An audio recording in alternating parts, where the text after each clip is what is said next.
Halo, sobat jalan-jalan. Aduh, tebak-tebak aku lagi di mana? Tapi sobat jalan-jalan yang di rumah kira-kira tahu gak ya tentang DPR? Pasti ada yang tahu dan ada yang gak tahu nih. Nah, sedikit info nih. Dewan Perwakilan Rakyat Republik Indonesia atau DPR RI umumnya disebut dengan Dewan Perwakilan Rakyat atau DPR. Adalah salah satu lembaga tinggi negara dalam sistem ketatanegaraan Indonesia yang merupakan lembaga perwakilan rakyat. DPR terdiri atas anggota partai politik peserta pemilihan umum yang dipilih melalui pemilihan umum. Nah, pada episode kali ini, Kiva dan tim Jalan-Jalan Yuk akan mengupas sejarah dari wisata edukasi, yaitu Museum DPR. Tentunya buat sobat jalan-jalan yang suka hal-hal yang berbau sejarah, bakal menambah wawasan lagi nih tentang cerita sejarah yang ada di Indonesia. Jadi, jangan palingkan mata kalian dari Alsinta. Ikut terus jalan-jalan yuk ya.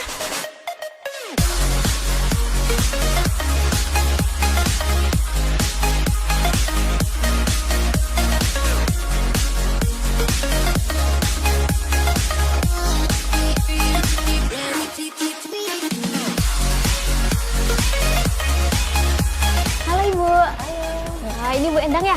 Aku Siva Bu. Bu, aku di sini datang ke sini mau nih dijelasin mengenai museum ini gitu. Ada apa aja sih di sini di museum ini? Iya, ini museum DPR ini punya koleksi banyak ya. Sejarah DPR dari masa Foxtrot, kemudian masa Kenip, DPR GR, DPR RI, sampai masa DPR yang sekarang ini. Sejak kapan museum ini dibangun? Museum ini kan dulu atas idenya pimpinan DPR tahun 82-87 periode itu sudah mulai ada idenya untuk dibangun, kemudian mulai diresmikan tahun 91. Oke, kalau tujuan dari museum ini sendiri?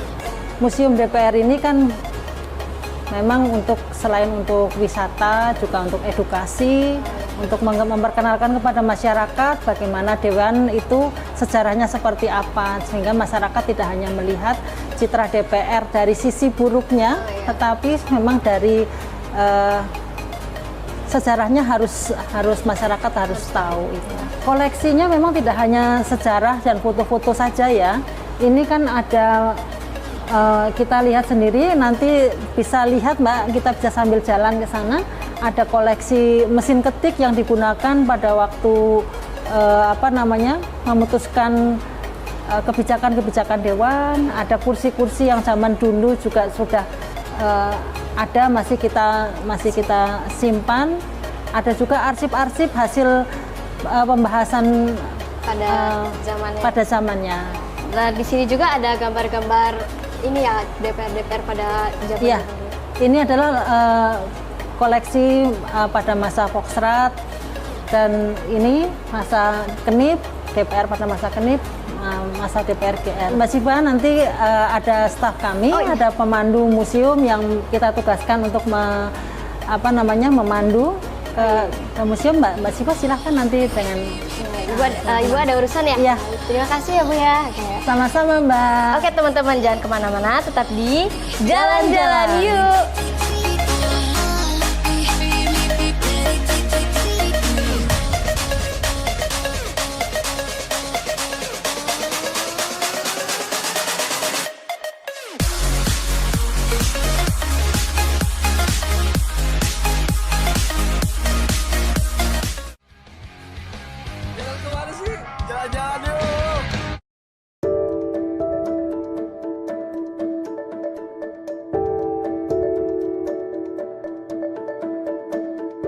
Halo, balik lagi. Mau tahu gak ada info apa lagi nih? Ternyata di dalam juga terdapat benda bersejarah masa lalu seperti beberapa kursi, meja, podium, dan juga jam dinding yang menurut sejarahnya digunakan dalam sidang KNIP pada tanggal 7 sampai 12 Desember 1949 di Keraton Yogyakarta.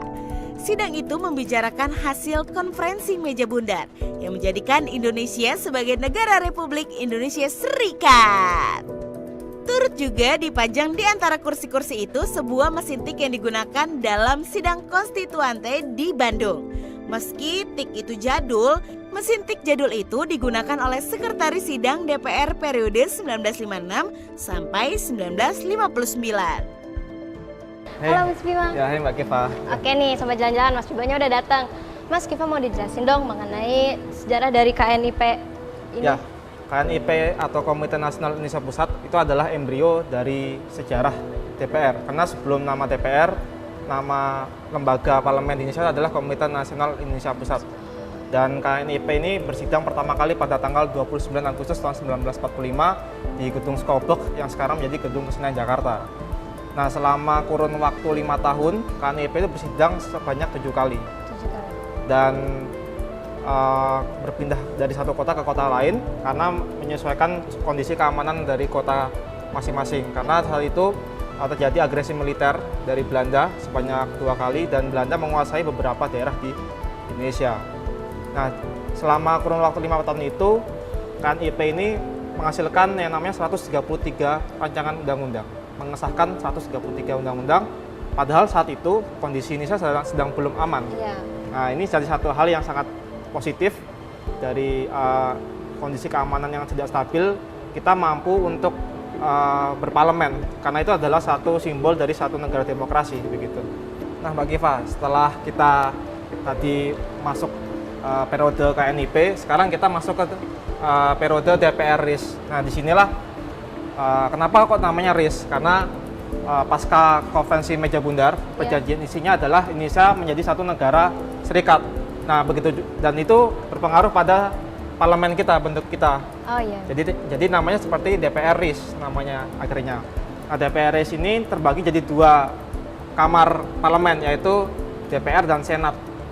Nah, tapi umur dari DPR RIS ini tidak panjang karena pada tanggal 17 Agustus tahun 1950 Presiden Soekarno membubarkan Republik Indonesia Serikat yang kembali menjadi NKRI atau Negara Kesatuan Republik Indonesia.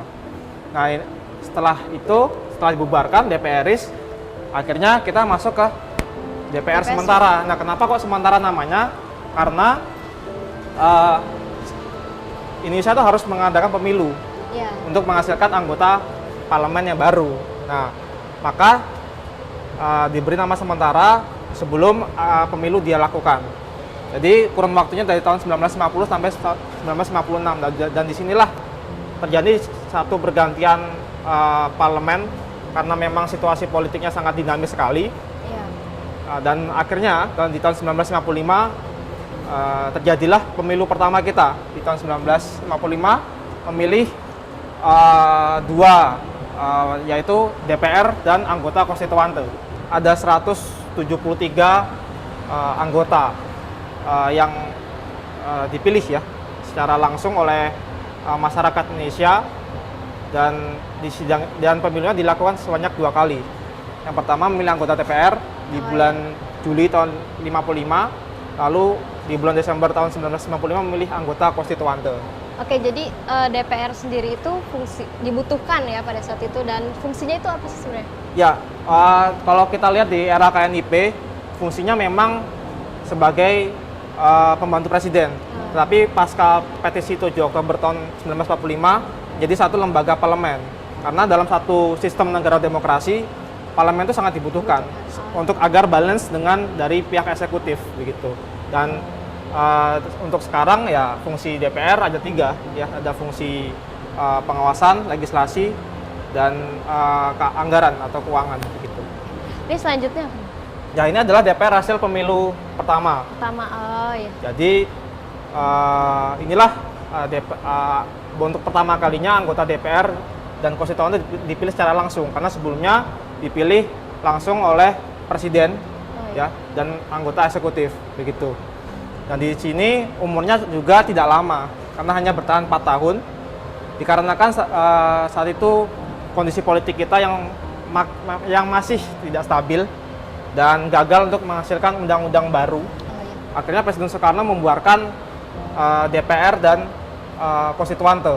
Oke. Dan Kalau ya. ini palu ini apa nih? Oh, kalau ini palu yang dipakai oleh Ali Sastra Mejoyo Oh, iya. saat Konferensi Asia Afrika di Bandung tahun 1955, dan ini jadi satu palu yang sangat berharga ya, karena menghasilkan satu dasar sila Bandung yang mempersatukan negara-negara bekas koloni Oh, iya. untuk jadi satu ikatan begitu. Oke. Nah, Kalau ini?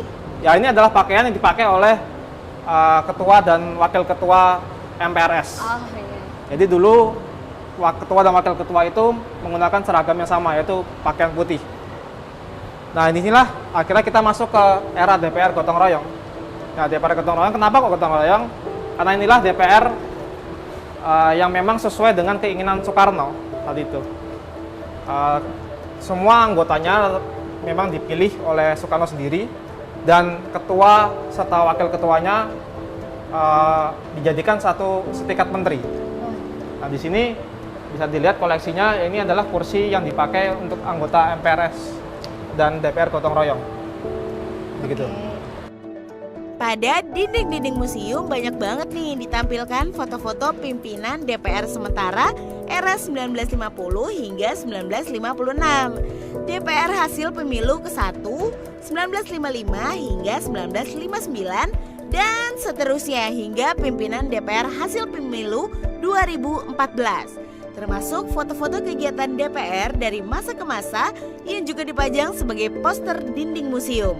Ada juga nih sebuah patung yang mengenakan pakaian pimpinan MPRS berwarna putih-putih tahun 1960 hingga 1961. Lanjut. Oke, Mas Bima nih, di sebelah kanan kita nih, ini tuh tentang apa nih? Oke, jadi ini adalah informasi tentang gedung yang kita injak sekarang ini, sejarahnya, yaitu namanya Gedung Konevo. Jadi sebelum gedung ini jadikan gedung DPR, awal tujuannya itu gedung ini untuk sekretariat Konevo, yaitu Command Kingdom American Forces, atau gedung untuk negara-negara negara-negara bekas-bekas koloni yang akan dikumpulkan jadi satu. Dan gedung ini istilahnya jadi satu tandingan untuk gedung PBB yang ada di New York, begitu saat itu. Karena memang politik Soekarno yang ingin membawa negara-negara bekas koloni itu untuk bersatu. Nah, tapi pasca G30S ya, dan Soekarno turun, gedung ini akhirnya dijadikan sebagai sekretariat atau gedung utama DPR untuk bersidang dan MPR di tahun 1968 gitu. Jadi gedung ini tuh mulai dibangunnya 1966, jadinya jadi dibangun tahun 1965, lalu selesai pada tahun 1968 dan dikerjakan oleh ribuan orang dengan yang dijuluki dengan armada semut saking banyaknya. Gitu. Dan gedung ini memang unik karena dirancang sangat cepat oleh yang namanya Insinyur Suyudi. Beliau adalah perancang dari gedung ini, dibantu oleh satu orang lagi namanya Insinyur Sutami yang pernah jadi Menteri Pekerjaan Umum. Dan gedung ini memang ciri khasnya berada di gedung sidang umum MPR ya, yang berbentuk seperti Garuda. Dan itu kalau kita tarik garis lurus itu seperti garis lurusnya sama dengan Monas. Jadi saat itu ada seperti mistisisme Jawa atau filosofi Jawa, Linggayoni. Itu Monas disimbolkan sebagai laki-laki dan DPR ini disimbolkan sebagai perempuan, begitu. Oke. Ya, Jadi begitu. mulai digunakan oleh DPR-nya sendiri pada tahun 1968.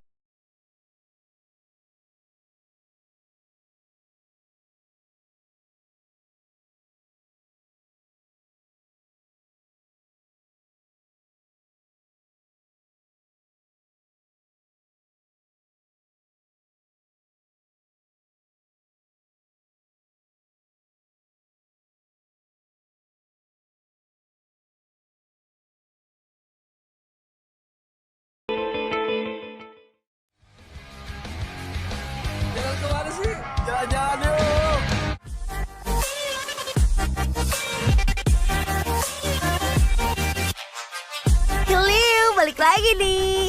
Aku mau kasih info lagi. Ternyata di Museum DPR ini berada di lantai 2 Gedung Nusantara. Atau kalau sobat jalan-jalan yuk inget, gedung yang kayak pada tahun 98 diduduki oleh mahasiswa saat terjadi reformasi. Nah, disitulah lokasinya. Dia berada di bagian tengah komplek parlemen, Senayan, Jakarta.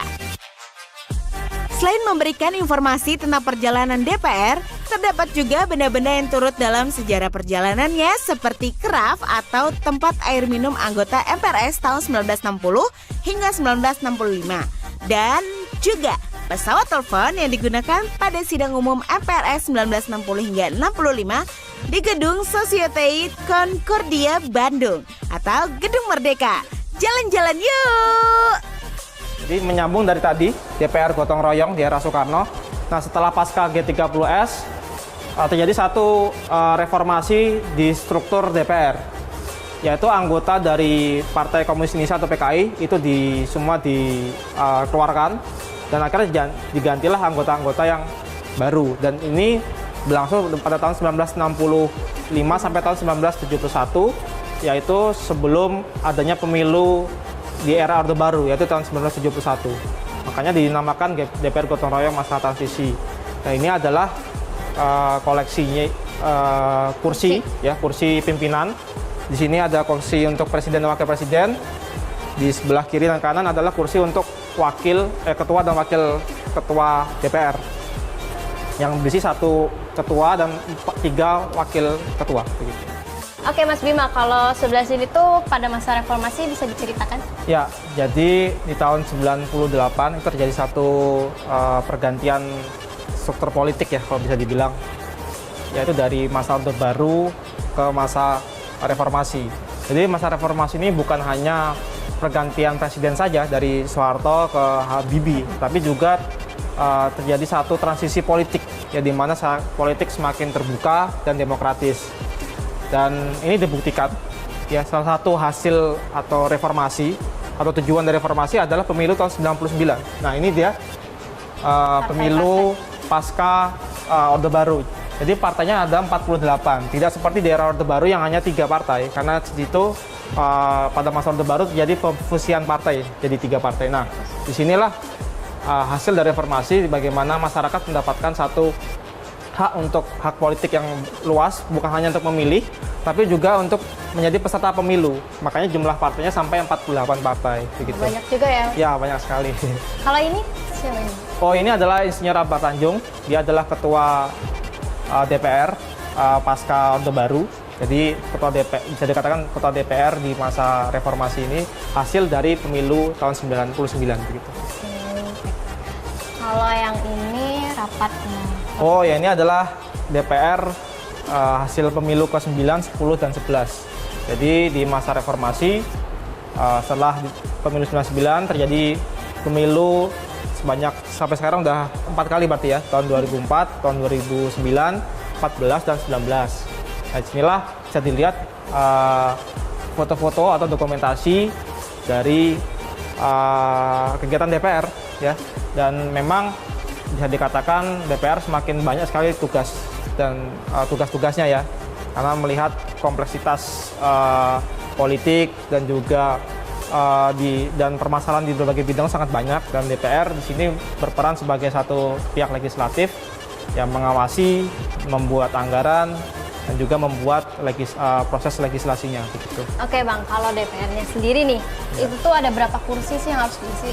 Untuk sekarang ya sampai tahun 2019 ya, periode 2014 sampai 2019 itu ada 560. Ya, 560 kursi.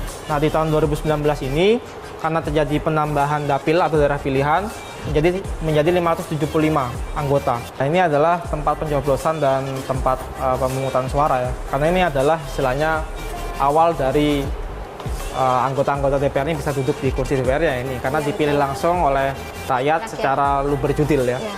Dan di sini partai ya seperti di pemilu 99 pemilihannya bersistem multi partai begitu, dengan banyak partai. Di tahun 2004 tuh lebih kurang 24 partai, ya.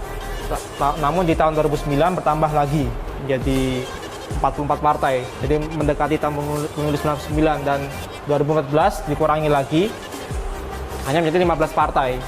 Plus partai-partai lokal dari Aceh begitu. Kan banyak banget nih. Sisanya itu pada kemana? Membubarkan diri atau? Ada yang bubar, ada yang fusi. atau bergabung jadi satu partai, karena memang banyak partai yang tidak bisa lolos ke parlemen karena ada namanya parliamentary threshold atau ambang batas yang bisa masuk atau menduduki kursi DPR ini. Kayak ada passing grade-nya gitu. Ya, ada passing grade-nya seperti itu. Kalau ini gambaran pimpinan DPR. Iya, ini pimpinan DPR terjadi beberapa kali pergantian dari ketua dan ketua ya, terutama ya, karena terjadi satu revisi Undang-Undang MD3 dan memang ada yang tidak bisa melanjutkan jabatannya sebagai ketua. Dan sekarang lihat di paling atas ini ada ketuanya Pak Bambang Susatyo, wakil ketua ada Pak Lizon, Pak Utut Adianto, Pak Fahri Hamzah, dan Pak Agus Hermanto.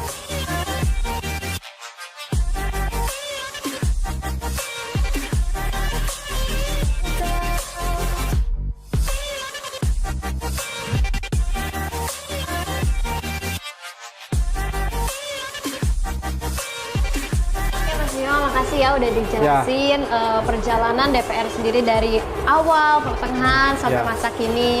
Terus dijelasin juga benda-benda bersejarah yang mengenai DPR sendiri, terus cenderamata dari negara-negara lain. Nah, buat sobat jalan-jalan yang mau tahu aslinya itu seperti apa sih museum ini, langsung aja yuk datang ke sini, atau mau ketemu Mas Bima juga, langsung aja datang ke Museum DPR ini. Nah, kalau yang mau kepoin tentang jalan-jalan yuk, atau mengasih kritik, atau mengasih rekomendasi tempat jalan-jalan, bisa langsung cek sosial media kita di bawah sini. Buat sobat jalan-jalan, sekian dulu nih episode kali ini. Selanjutnya, Kiva mau kemana? Kiva nggak tahu, Mas Bimo nggak tahu. Tetap di jalan-jalan yuk.